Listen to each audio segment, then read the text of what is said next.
Everyone self-edits. What I mean by that is you don't just say everything that's on your mind. You have somewhat of an internal dialogue, some sort of a restraint on um, what actually comes out of your mouth and what you do. And it's characterized often as like this Dr. Jekyll, Mr. Hyde, or like the devil and the angel on the shoulder. And sometimes I don't think that that's the most empowering approach. A simple way to look at like those that conversation that occurs in your head is, you weren't born a child and had an angel and a devil on your shoulder that was like telling you to do these certain things. What happened was, as you grew up in life, you acquired essentially behavioral patterns. If you think of it like writing software code. So if you had parents that told you, we love you, you mean the world to us, you're capable, you're smart. Every time they told you that, it's like writing a line of code reinforcing that in the programming of yourself.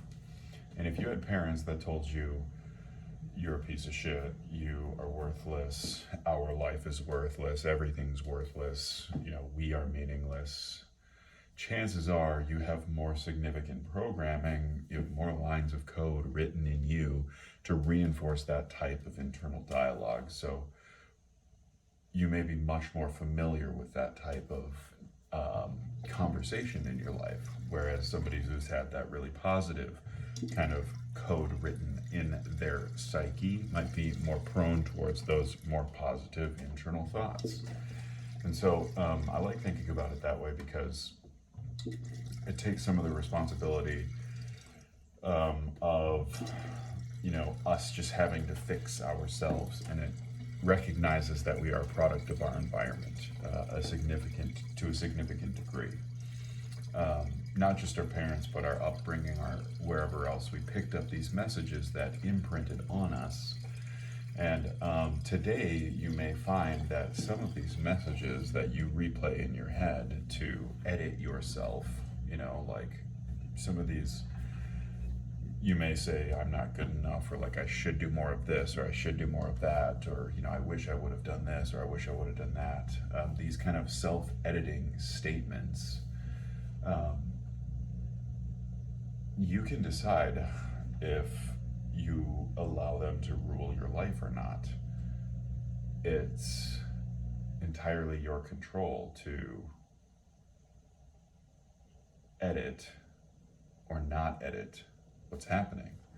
So there's people who talk about, getting control of your mindfulness and things like that to be able to recognize when you're doing this negative self-editing, but this self-editing can also be positive. So it's not necessarily all of a bad thing, but it is entirely within your power to influence how much weight you're putting on the angel or the devil in terms of the messages that are coming into your head. You are the one who ultimately decides to act on them. And yes, you're going to trend towards the ones that you're more comfortable and familiar with. But at the end of the day, it's your programming. It's your ideas. It's your unique imprinting that got you to this point in your life, and it will be that unique imprinting that you decide to do something out of. And I think it's one of the most daunting and freeing ideas out there,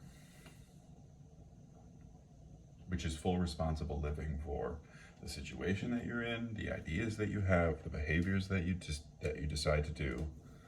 They all have consequences, and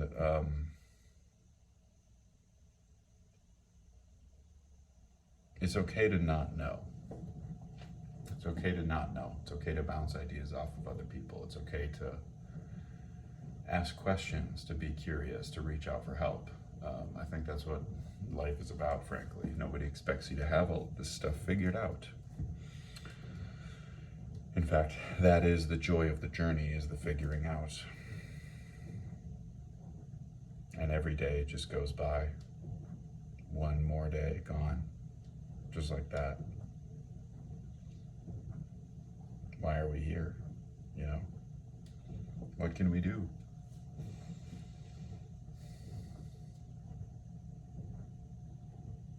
How do we make sense of it all? I don't know. But I'm glad you're here with me, and